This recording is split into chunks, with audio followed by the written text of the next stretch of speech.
welcome to News Connect. I'm Shreya Upadhyay. Christmas greetings to all of you. In the next 1 hour, we'll be getting you updates from India and across the world, starting with the fact that China has now said that its National Health Commission will not be giving out the COVID numbers in the country. How does it impact not just China, but the entire world and the research around COVID numbers? And of course, what does it reflect about China? We'll tell you all of that. Apart from this, we also get you updates from the Russia-Ukraine conflict, as well as that match, that test series that India won today against Bangladesh. All of this and much more up ahead. But first, the headlines that we're tracking at this hour.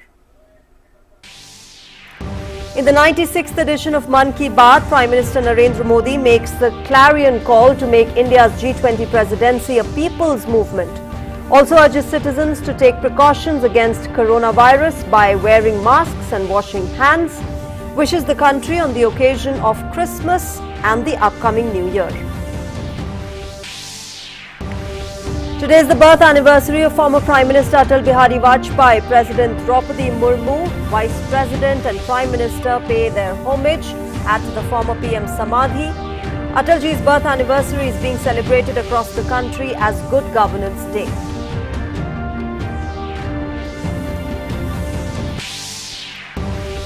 The world is celebrating Christmas today to mark the birth of Jesus Christ. Pope Francis to deliver Christmas Day message at St. Peter's Square. The message is likely to focus on Ukraine. Earlier, the Pope had led the Christmas Eve Mass in St. Peter's Basilica and urged everyone to remember the war-weary and the poor. Russian President Vladimir Putin says Russia is ready to negotiate over Ukraine with all parties involved in the conflict. A Russian strike on Ukraine's Kherson kills at least 10 people.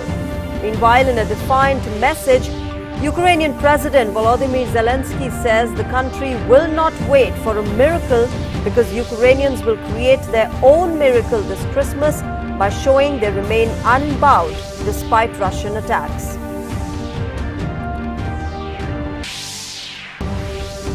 COVID cases surge in China. The country now will stop publishing daily COVID cases amid a fresh surge. China's National Health Commission says only relevant COVID information will be published by the Chinese Center for Disease Control and Prevention for reference and research. China reports no COVID deaths on the mainland for 5 days through Saturday. And in sports, India beat Bangladesh by 3 wickets in the second and the final test match. Shreyas Iyer and Ravichandran Ashwin forged a decisive partnership to sweep the 2-match series 2-0.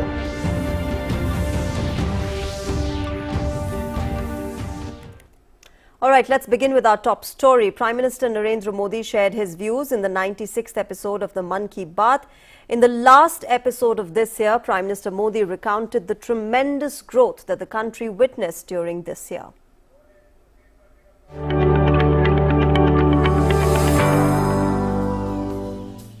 In the last Mann Ki Baat of the year, Prime Minister Narendra Modi spelled out in detail India's achievements in various fields recorded during the year. Prime Minister pointed out that looking at the past inspires us to prepare better for the future. He also said that during 2022, India's achievements have been so spectacular that they cannot be contained in a single episode. 2022 वाकई कई मायनों में बहुत ही प्रेरक रहा, अद्भुत रहा। इस साल भारत ने अपनी आजादी के 75 वर्ष पूरे किए और इसी वर्ष अमृत काल का प्रारंभ हुआ। इस साल देश ने नई रफ्तार पकड़ी। सभी देशवासियों ने एक से बढ़कर एक काम किया। 2022 की विभिन्न सफलताओं ने आज पूरे विश्व में भारत के लिए एक विशेष स्थान बनाया है। 2022 यानी भारत द्वारा दुनिया की 5वीं सबसे बड़ी अर्थव्यवस्था का मुकाम हासिल करना। 2022 यानी भारत द्वारा 220 करोड़ वैक्सीन का अविश्वसनीय आंकड़ा पार करने का रिकॉर्ड। 2022 यानी भारत द्वारा निर्यात का 400 बिलियन डॉलर का जादुई आंकड़ा पार कर जाना। 2022 यानी देश के जन जन द्वारा आत्मनिर्भर भारत के संकल्प को अपनाना, जी कर दिखाना। 2022 यानी भारत के पहले स्वदेशी एयरक्राफ्ट कैरियर आईएनएस विक्रांत का स्वागत। 2022 यानी स्पेस, ड्रोन और डिफेंस सेक्टर में भारत का परचम। 2022 यानी हर क्षेत्र में भारत का दमखम। Prime Minister said that in the field of sports too, India's record was impressive, which included the achievement in Commonwealth Games and the glory of the women's hockey team. He also mentioned the events such as Har Ghar Tiranga that brought the countrymen together in the spirit of Ek Bharat Shresth Bharat. साल 2022 एक और कारण से हमेशा याद किया जाएगा। ये है एक भारत श्रेष्ठ भारत की भावना का विस्तार। देश के लोगों ने एकता और एकजुटता को सेलिब्रेट करने के लिए भी कई अद्भुत आयोजन किए। गुजरात के माधवपुर मेला हो, जहां रुक्मिणी विवाह और भगवान कृष्ण के पूर्वोत्तर से संबंधों को सेलिब्रेट किया जाता है, या फिर काशी तमिल संगमम हो, इन पर्वों में भी एकता के कई रंग दिखे। 2022 में देशवासियों ने एक और अमर इतिहास लिखा है। अगस्त के महीने में चला हर घर तिरंगा अभियान, भला कौन भूल सकता है। वो पल थे हर देशवासी के रोंगटे खड़े हो जाते थे। आजादी के 75 वर्ष के इस अभियान में पूरा देश तिरंगामय हो गया। 6 करोड़ से ज्यादा लोगों ने तो तिरंगे के साथ सेल्फी भी भेजी। आजादी का ये अमृत महोत्सव अभी अगले साल भी ऐसे ही चलेगा, अमृत काल की नींव को और मजबूत करेगा। India has also been entrusted with the presidency of the G20. Prime Minister once again called upon the countrymen to enthusiastically participate in all the events that are being organized at various places in the country. Bureau Report, DD India.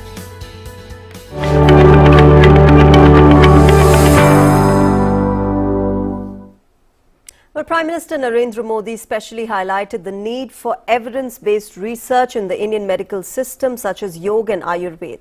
The PM highlighted the recent initiatives in the field to validate scientific base of yoga and Ayurveda as effective alternative treatment for serious diseases and health conditions.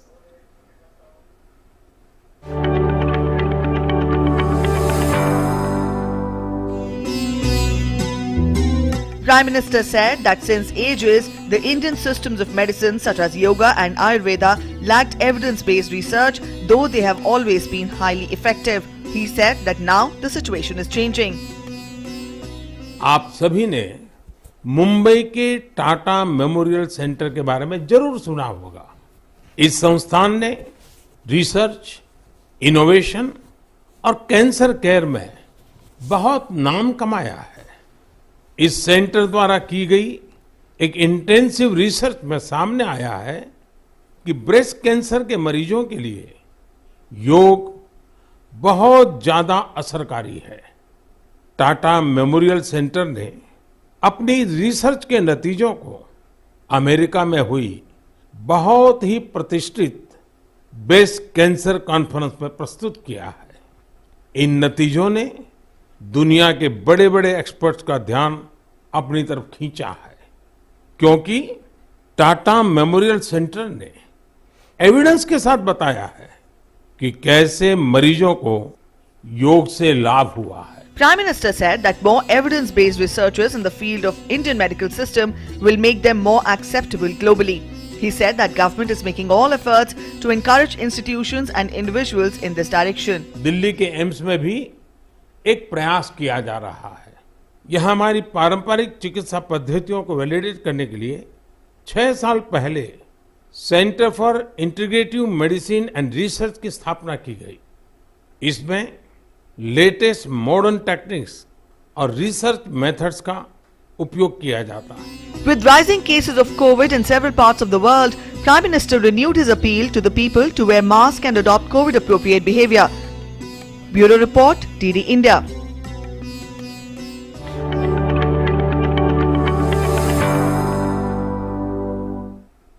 And Prime Minister Narendra Modi extended his greetings on Christmas, saying it is the time to remember Lord Jesus Christ's life and teachings.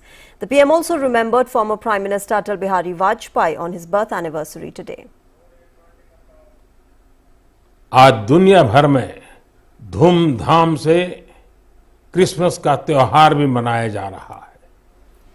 ये Jesus Christ के जीवन, उनकी शिक्षाओं को याद करने का दिन है।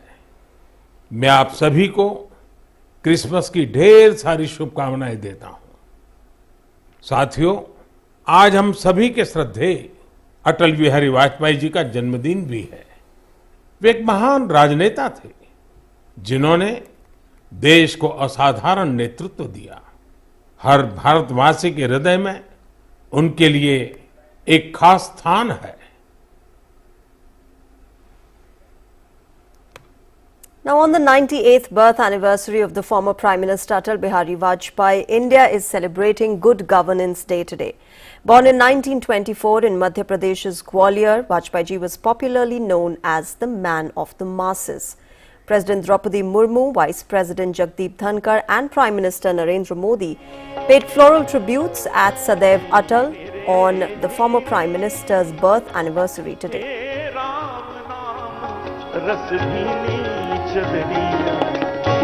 झीनी रे झीनी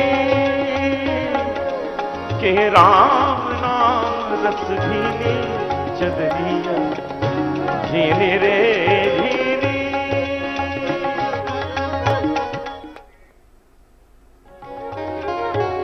अष्टकमल का चरखा बनाया 5 तत्व की पूनी 9-10 मास बुनन को लागे 9-10 मास बुनन को लागे मूर्ख मैं अष्टकमल का चरखा बनाया 5 तत्व की पूनी 9-10 मास बुनन को लागे 9-10 मास बुनन को लागे मूर्ख मैं मुरी चादर। Lok Sabha Speaker Om Birla, Union Ministers Amit Shah, Rajnath Singh, BJP National President JP Nadda also paid floral tributes at Sadaiv Atal on the former Prime Minister's birth anniversary. Meanwhile, tributes were also paid to Pandit Madan Mohan Malviya at the Central Hall of the Parliament. Prime Minister Narendra Modi, Lok Sabha Speaker Om Birla and Rajya Sabha Deputy Chairperson Harivansh paid their tributes to Pandit Malviya. Besides, other dignitaries were also present on the occasion.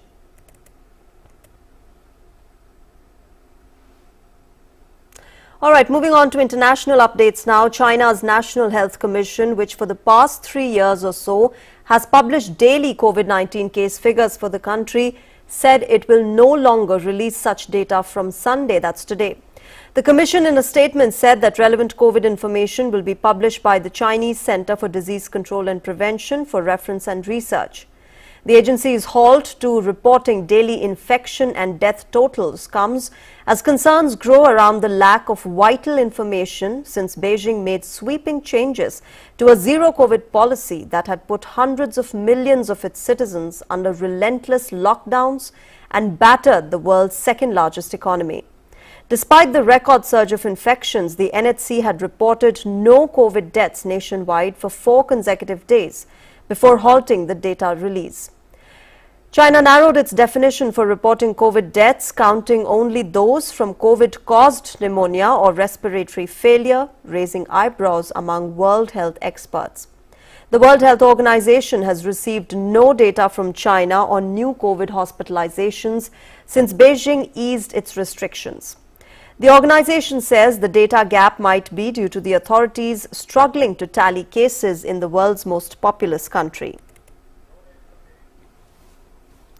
Meanwhile, China's Zhejiang, a big industrial province near Shanghai, is battling around 1 million new daily COVID infections, a number which is expected to double in the days ahead, according to the provincial government. Despite a record surge of cases nationwide, China reported no COVID deaths on the mainland for the 5 days through Saturday. That's according to the Chinese Center for Disease Control and Prevention. Citizens and experts have called for more accurate data as infections surged after Beijing made sweeping changes to a zero-COVID policy that had put hundreds of millions of its citizens under relentless lockdowns and battered the world's second-largest economy. Nationwide figures from China had become incomplete as the National Health Commission stopped reporting asymptomatic infections, making it harder to track cases. On Sunday, the Commission stopped reporting daily figures, which the China CDC then published. Zhejiang is among the few areas to estimate their recent spikes in infections, including asymptomatic cases. China has taken multifarious measures to ensure medicine supply and medical service for people amid surging cases of COVID under the country's new optimized epidemic control policy. Over 100 drugstores in the Wuhan city, central China's Hubei province, distributed free fever reducers for needy residents of its own accord. In Xiamen city of East China's Fujian province, the local market regulator has issued a circular that retail pharmacies can repack fever-reducing drugs and antigen testing reagents into small packets to sell. According to the requirement, one resident in Xiamen can only purchase fever-reducing medicine for less than 3-day usage and antigen testing reagents for less than 5 persons at one time. Hospitals in central China's Henan province opened green channels to elderly COVID patients. In Henan Provincial People's Hospital, the public health medical center has now been transformed to receive elderly COVID patients who are aged 65 and above, with more than 200 beds. ICU wards for the elderly patients have also been set up. Well, moving on to updates from the ongoing Russia-Ukraine conflict. In a new development, Russian President Vladimir Putin has said that Russia was ready to negotiate with all parties involved in the war in Ukraine, but that Kyiv and its Western backers had refused to engage in talks. Putin said Russia was acting in the right direction in Ukraine because the West, led by the United States, was trying to cleave Russia apart. Putin in a state television interview said, and I quote him, "We are ready to negotiate with everyone involved about acceptable solutions, but that is up to them. We are not the ones refusing to negotiate, they are," unquote. He also said he's 100% confident that his forces would destroy the Pentagon's most advanced air defense system that US President Joe Biden has promised to send to Ukraine. Now, on the other war front, that is the ground situation, Russia's missile and drone attacks have left millions of Ukrainians without power, heating and running water. Earlier on Saturday, Russian airstrikes killed 10 people in Ukraine's southern Kherson city. The regional authorities said another 68 people were injured and called on local residents to urgently donate blood. Kherson Regional State Administration released a video on social media showing burnt cars, bodies and damaged buildings. The video also showed Kherson Regional Governor Yaroslav Yanushvik and emergency services working at the scene. Kherson, which is the only regional capital captured by Russia since it launched its full-scale attack on the 24th of February this year, was liberated by Ukraine last month. Since then, it has been frequently targeted by Russian forces positioned on the left bank of the Dnipro River. Ukrainian President Volodymyr Zelensky, meanwhile, has urged his people to persevere in the face of Russian attacks as the country celebrates Christmas. In a defiant speech on Saturday, Zelensky said Ukrainians will create their own miracle this Christmas by showing they remain unbowed despite Russian attacks that have plunged millions into darkness. Speaking 10 months to the day since Russia launched a war that has killed tens of thousands and displaced millions more, Zelensky said that while freedom came at a high price, slavery would cost even more. Meanwhile, municipal workers in Russian-controlled city of Mariupol started decorating a giant Christmas tree installed in the city's central square on Saturday. However, residents of the largely destroyed city expressed mixed feelings about the traditionally festive time. Mariupol used to be the biggest city on the Sea of Azov and the main port serving the industries and agriculture of eastern Ukraine.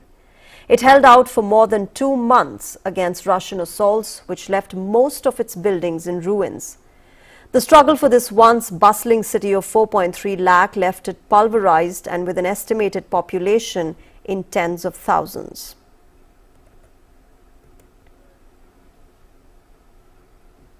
Meanwhile, in Ukraine's capital, believers attended Christmas Eve service on Saturday in one of Kyiv's cathedrals. Now, most of the Ukrainians traditionally celebrate Orthodox Christmas on the 7th of January, according to the Julian calendar. This year, amid the full-scale Russian attack, many Ukrainians wish to distance themselves from Eastern Orthodox tradition and join in the West in the celebrations.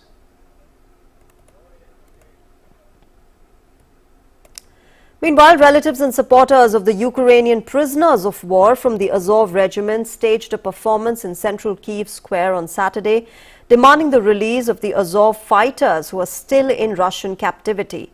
The performance, which was called Azov Regiment Christmas in Captivity, aimed to show the disparity between how some families can celebrate Christmas with their loved ones and a table full of food, compared with the terrible conditions in which captive soldiers have to spend their holiday.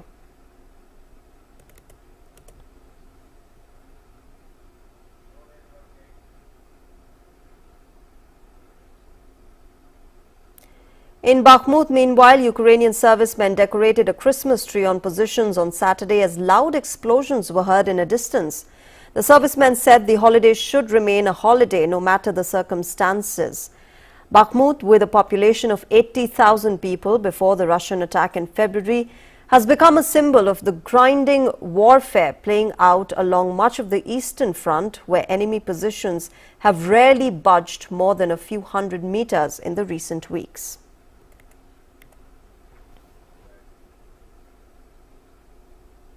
Meanwhile, military chaplain and actors from Kharkiv theatre visited Ukrainian servicemen in their tranches on the front line over the weekend near the Russian border in the Kharkiv region.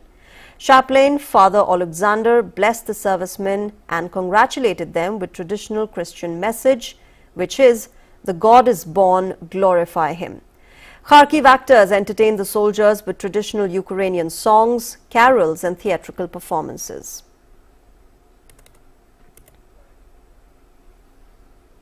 Well, moving on, the European Union has condemned the Taliban's ban on women working for NGOs and said that it was assessing the impact of its aid in Afghanistan. According to a media report, in the latest crackdown on women's freedoms in Afghanistan, the Taliban regime has ordered all local and foreign NGOs to stop female employees from coming to work in the country. Meanwhile, top officials from the United Nations and dozens of NGOs operating in Afghanistan are meeting in Kabul to discuss the way ahead after Taliban authorities ordered all NGOs to stop women employees from working.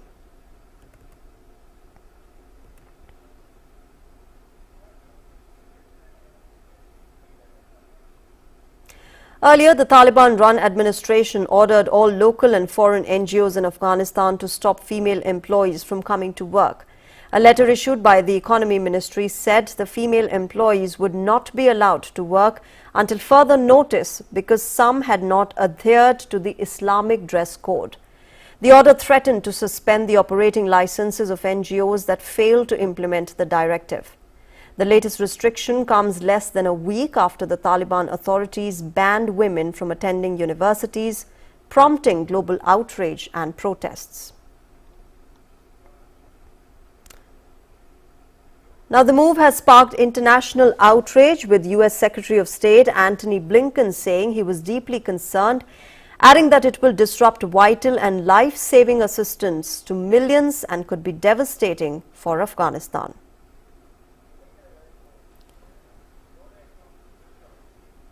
On the other hand, condemning it, the United Nations said the move violated fundamental rights and a clear breach of humanitarian principles. Ramiz Al-Kabarov, the UN Deputy Special Representative for Afghanistan and Humanitarian Coordinator, said most of its activities were carried out by NGOs that it contracts and would be heavily impacted. The South Asian branch of Amnesty International too described the ban as yet another deplorable attempt to erase women from the political, social and economic spaces of Afghanistan. International aid agency Afghan Aid said it was immediately suspending its operations while it consulted with other organizations and that other NGOs in the country were taking similar actions. Aid workers say that female workers are essential in a country where rules and cultural customs largely prevent aid being delivered by male workers to female beneficiaries.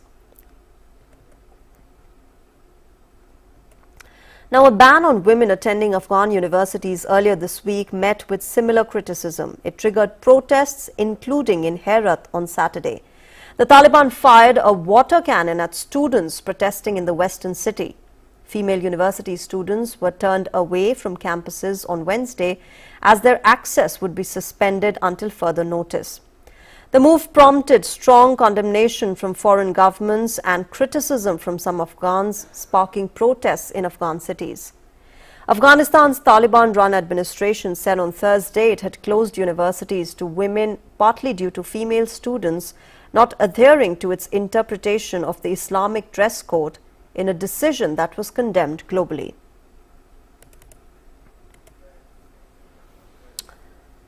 Let's move to some good news. Christmas is being celebrated across the globe today. Christians all over the world celebrate Christmas to mark the birth of Jesus Christ. On the occasion, people decorate their houses by putting a Christmas tree, illuminated paper stars, holy wreaths, and they exchange gifts. Pope Francis celebrated Christmas Eve Mass at St. Peter's Basilica. Sitting at the side of the altar for most of the Mass, he wove his homily around the theme of greed and consumption on various levels, asking people to look beyond the consumerism that has packaged the feast, rediscover its meaning, and remember those suffering from war and poverty.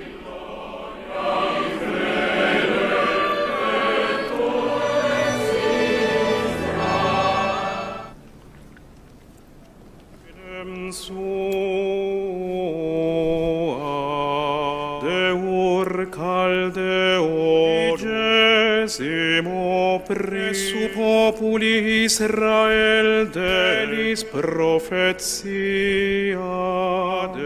decentesima noniani Augustus secundolens adventus suopis conceptus nos conceptione de cursis Rex Maria Virgo.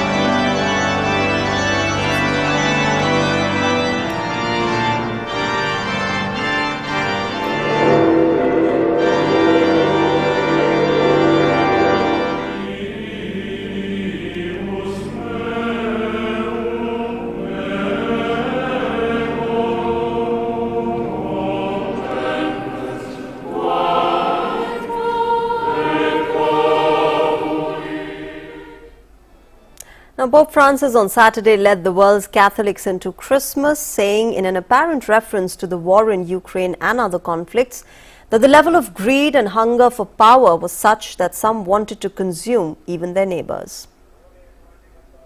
While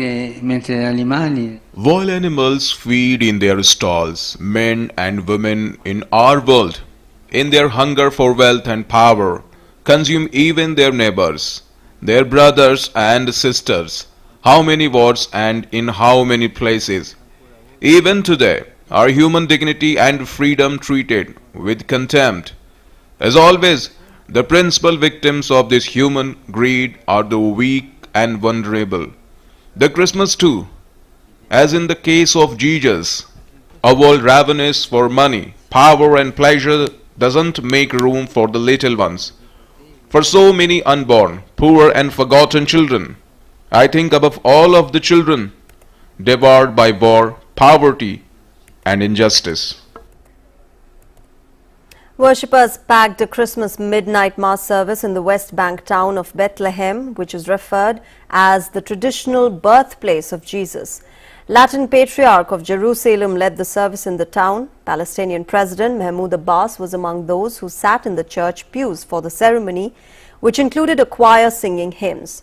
After 2 years of the COVID closures, a relatively big crowd had greeted the Patriarch at Bethlehem's Manga Square on Saturday, while marching bands played at the iconic plaza.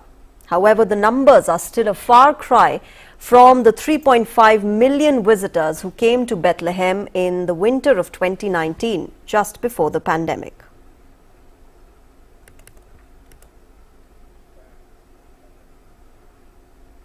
Well, let's get your update now on the Paris shooting attack. Renewed clashes broke out in Paris on Saturday between police and members of the Kurdish community, angry at the killing on Friday of 3 members of their community. Several cars were overturned and small fires set alight near Republic Square, the traditional venue for demonstrations in the city, where Kurds earlier held a peaceful protest. Hundreds of Kurdish protesters, joined by politicians, including the mayor of the Central 10th District, waved flags and listened to tributes to the victims. Clashes broke out as some demonstrators left the square, throwing projectiles at the police, who responded with tear gas. A gunman carried out the killings at a Kurdish cultural center and nearby cafe on Friday in a busy part of Paris's 10th district, stunning a community preparing to commemorate the 10th anniversary of the unresolved murder of 3 activists.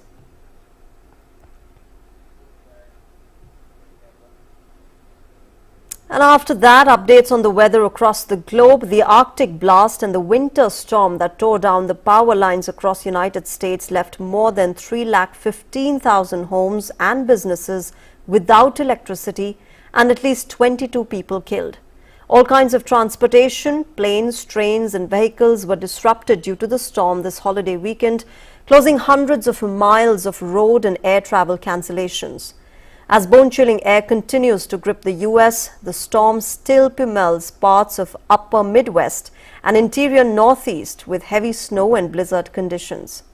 Earlier, more than 2,000 flights were cancelled by various airlines across the world on Saturday morning. Total flight delays within, into or out of the U.S. amounted to about 4,000 as on Saturday morning, which showed that the total American flight cancellations stood at around 2,000. The flight cancellations on Saturday morning included over 450 from Southwest Airlines and nearly 400 from Delta Airlines.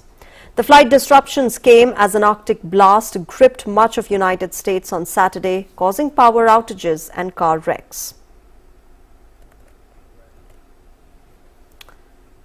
And from the US to Canada, strong winds, freezing rain and heavy snowfall cut power to homes and cancelled flights as a powerful winter storm swept across the country.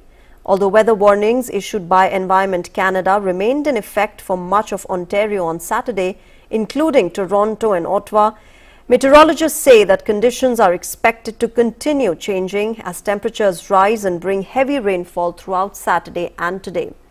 Reports say passengers travelling from Ottawa and Montreal to Toronto on Friday afternoon, who have been stuck in the Cobourg area for almost a full day.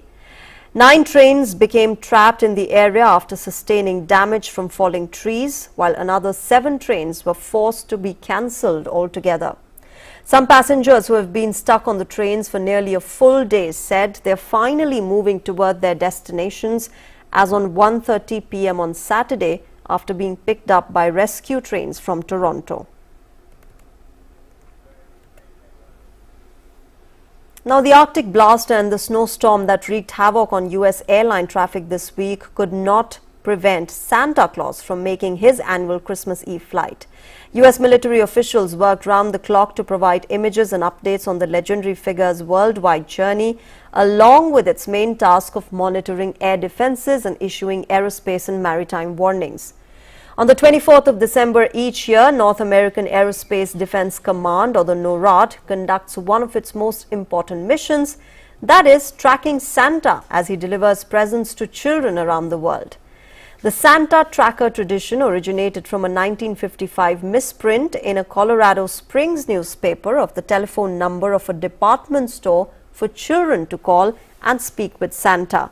The listed number went to what was then known as the Continental Air Defense Command. More calls came in, so the commander on duty assigned an officer to answer them, and the tradition took hold from there.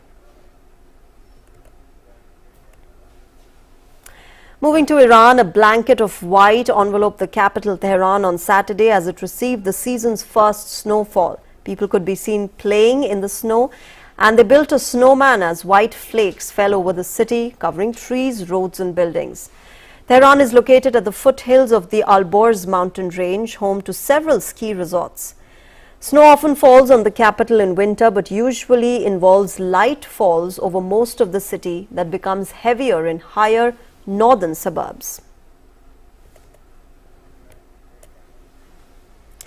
Now, from extreme floods to heat and drought, weather and climate-related disasters have affected millions and cost billions this year. That's according to the World Meteorological Organization. It also described the telltale signs and impacts of the intensified climate change. According to the organization, the events of 2022 once again underlined the clear need to do much more to cut greenhouse gas emissions with better monitoring of this and to strengthen climate change adaptation, including through universal access to early warnings. The WMO said that the past 8 years are on track to be the 8 warmest on record. Global temperature figures for this year will be released in mid-January next year. The persistence of a cooling La Nina event, now in its third year, means that 2022 will not be the warmest year on record, but this cooling impact will be short-lived and will not reverse the long-term warming trend caused by record levels of heat-trapping greenhouse gases in our atmosphere.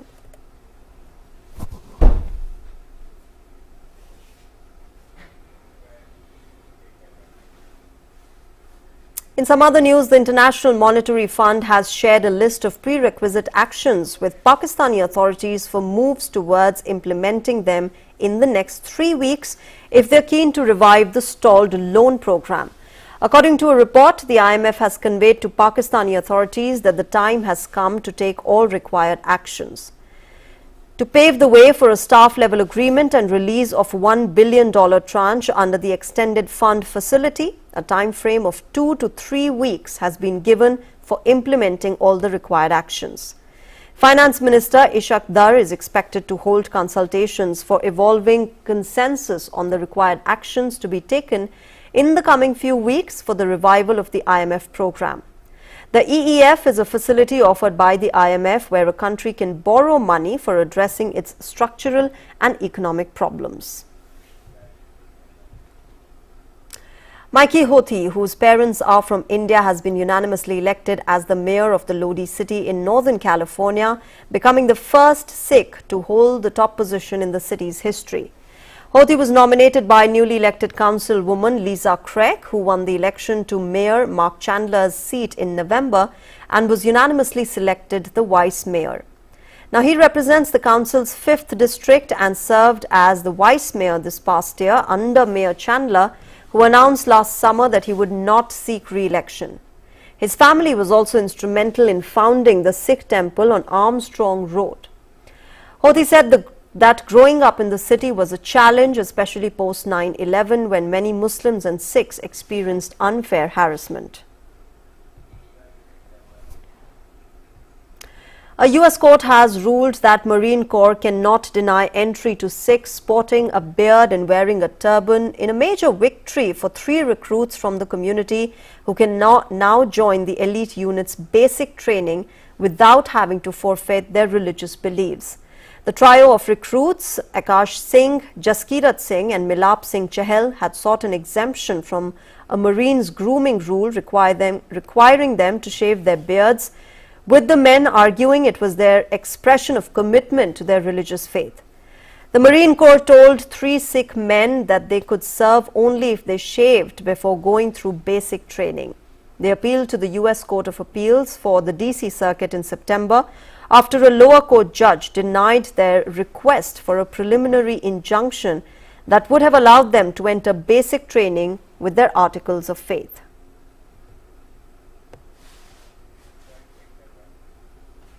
In Brazil, federal police bomb squad carried out an operation prompted by reports of a suspected explosive artifact found near the airport of Brasilia on Saturday.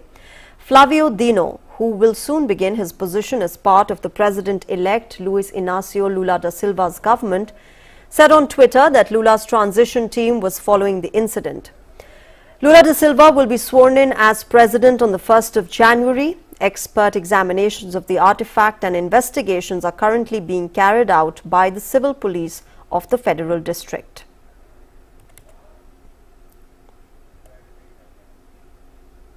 Well, back home, Christmas celebrations are in full swing across the country. Christmas Mass was held on Saturday at Immaculate Conception Church in Goa.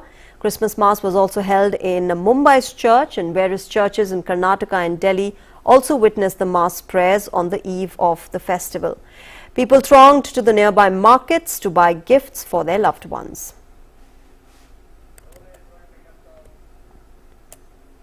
Overall it's mind blowing कि ठंड भी है और Christmas का माहौल भी है, ऊपर से ह्यूमैनिटी सेवियर हमारे यीशु आज आ रहे हैं, तो कहना कुछ है नहीं, बहुत ही जबरदस्त सब कुछ माइंड ब्लोइंग। इतना अच्छी सजावट है, फैमिली के साथ, मैं अपनी फैमिली के साथ आया हूँ, इतना मजा आ रहा है। On the occasion, people decorate their houses by putting a Christmas tree, illuminated paper star, holy wreaths and exchange gifts. States and cities across the country were also decked up with lights to celebrate Christmas. एक Santa Claus को टोपी लेने आ गई। कल Christmas है और कल Jesus Christ का बर्थ हुआ था, इसलिए इसका सारा सामान जैसे क्रिसमस ट्री, सांता क्लॉस के ड्रेसअप्स वगैरह। पर मार्केट में विशेष है कि बहुत अच्छी तरह का प्रोडक्ट्स मिल रहा है, डेकोरेशन का सामान भी बहुत अच्छा मिल रहा है। क्या स्पेशल स्नो पाइन वाला ट्री आया हुआ है, वो स्पेशल है। कुछ बॉल्स आए हुए हैं जो न्यू डिज़ाइन में है, वो स्पेशल है। बाकी फर पाइन्स का ट्री का रेंज अलग अलग आया है इस बार। बहुत कुछ क्या क्या स्टार, बॉल्स, सांता क्लॉस का फेस, सब कुछ। इस बार का मार्केट सही है। इस बार सबसे ज़्यादा बिकने वाला डिमांड में चश्मा और ये हेयर बैंड है जो बिक रहा है ज़्यादा, और पेंसिल की भी डिमांड बहुत ज़्यादा है, और ये इलेक्ट्रॉनिक टॉयज वगैरह जो है सांता वाला, वो सब भी ज़्यादा बिक रहा है। Now, President Draupadi Murmu has sent her greetings to all the citizens on Christmas. In a message, the President said, and I quote her, "Wishing everyone a Merry Christmas. On this day, let us remember the message of kindness and brotherhood given by Jesus Christ. May we spread joy and positivity and have the spirit of compassion towards fellow beings and the environment." Unquote.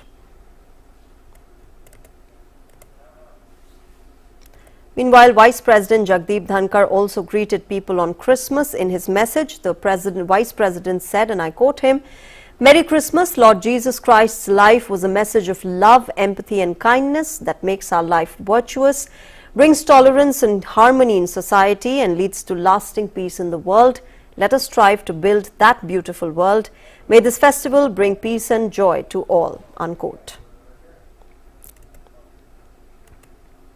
And Prime Minister Narendra Modi also wished everybody on Christmas. He took to Twitter and greeted that may this special day further the spirit of harmony and joy in our society. He also recalled the noble thoughts of Lord Christ and the emphasis on serving society.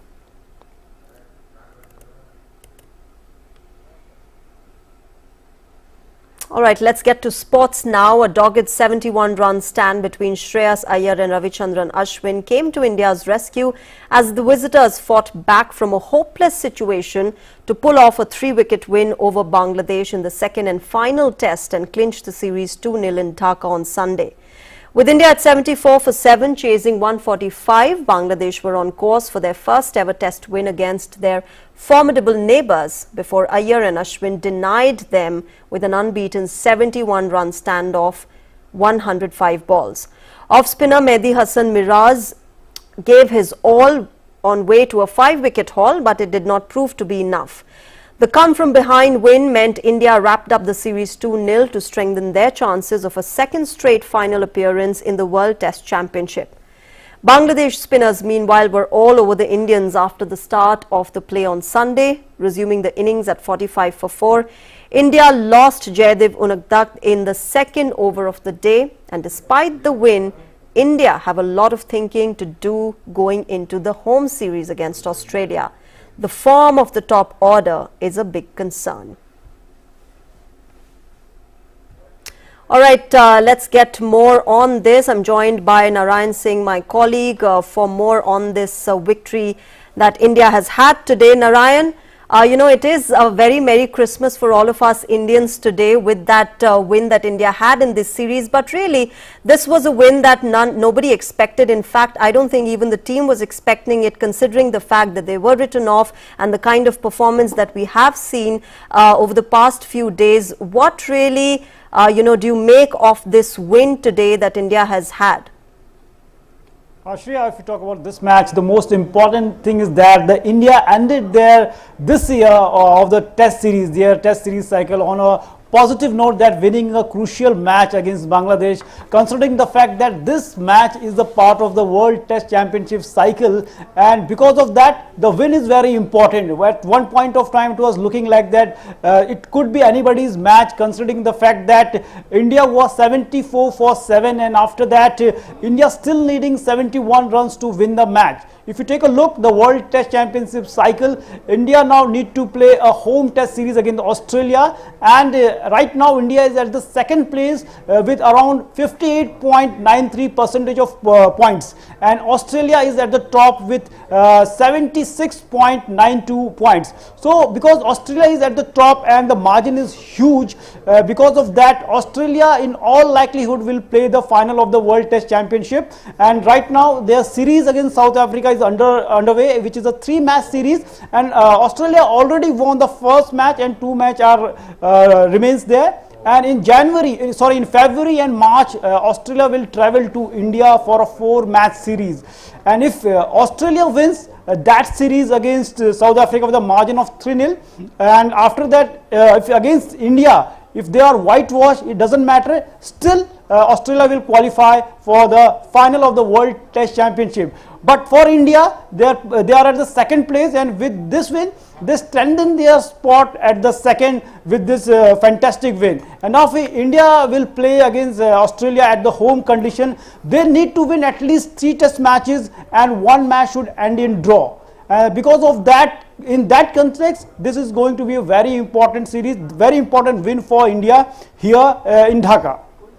Right, Narayan, you know, this match we cannot talk about without the scientist really giving out his magic today at the field. You know, that unbeaten 71-run partnership between Shreyas Iyer and Ravichandran Ashwin. A lot of questioning was done before the match, a lot of, you know, the lineup of the batting order, all of this was being criticized, but really Ashwin and Iyer proved them wrong today. Definitely, we can say that India were 74 for 7 and still they needing 71 runs to win the match, and the way things were very not positive for India, considering the fact that the match was very important for them.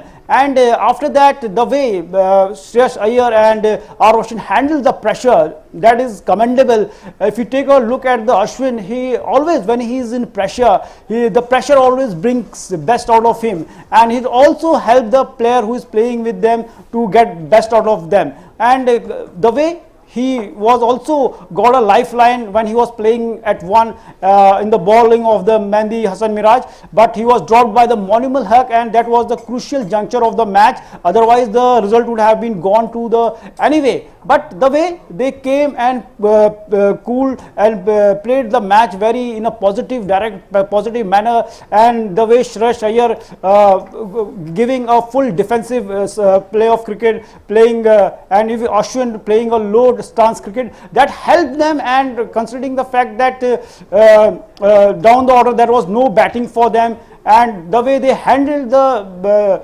Bangladeshi bowlers, because they were bowling stump to stump. Because of that, they got 3 crucial wickets in the morning. So all in all, a great thing that Ashwin was there, and the way he performed with the ball also, with bat also, and he was man of the match. So considering full marks to Ashwin, the way he handled the pressure and helped India to win a great tight match, the way things were looking very tricky in the morning. Yeah, Narayan, you know, now that we won this series, of course, a lot of introspection now, you know, is expected from Team India. Not just the top batting order that was a cause of concern, but also the fact that Kuldeep Yadav was dropped after his 5-wicket haul in the previous game. That, of course, also became a big talking point. True, the way Kuldeep Yadav was the man of the match in the previous match, and after that he was dropped, and even the way the captain answered that, because from the strategic point of they have dropped him, considering the fact that this pitch is assisting the fast bowlers more. But thing is that definitely if you take a look at this match, India was in need of one more spinner, because we have seen that the ball was turning a lot and was keeping low, and it was very difficult for the batsmen to play such balls. And thing is that if it always the game plan and the situation, the game situation is always depends on how the team management work on it. And the way Captain KL Rahul said that it was actually the way he predicted the pitch and the grass was there. That's why he brought an extra pacer, that is Jaidev Unadkat, who was playing in the Indian cricket, playing for in the Test match after a gap of 12 years. So that was the thought process regarding Kuldeep Yadav. Hoping, but Kuldeep is a very talented player. The team management must be thinking of him, and in the future definitely he will be the part of the team. All right, Narayan, thank you very much for joining us and getting us those inputs on India's victory today in that series, where they in fact did not expect that victory to come in. But clearly Shreyas Iyer and Ravichandran Ashwin working out their magic in the field today for Team India. Moving on, Florida's surfing Santas came out in their hundreds at Cocoa Beach on Saturday despite unseasonably cold temperatures as a winter storm grips the United States. The surfing Santas, many in wetsuits, took to the waves as they took part in the annual Christmas Eve event, cheered on by a crowd of onlookers. Since its inception, the Cocoa Beach Surfing Santas event has raised thousands of US dollars for 2 local non-profit organizations, the Grind for Life and the Florida Surf Museum. The Grind for Life organization provides financial assistance to cancer patients and their families when traveling long distances to doctors and hospitals. And the Florida Surf Museum preserves and documents all aspects of the unique history and culture of Florida surfing through exhibits and events. In Mexico, Santa delivered gifts and wishes to the homeless and the poor in the Mexico City. People sleeping on the streets were seen happily receiving gift bags with candies and a cap to protect them from the chilly weather. The action was organized by Federico Vieira Jasso, who's a retired man in his 60s, who was gifted a Santa Claus costume years ago. Now, Jasso is on his 9th year of tradition where he hands out gifts to homeless people downtown. The gifts are mostly donations from other retired friends of his.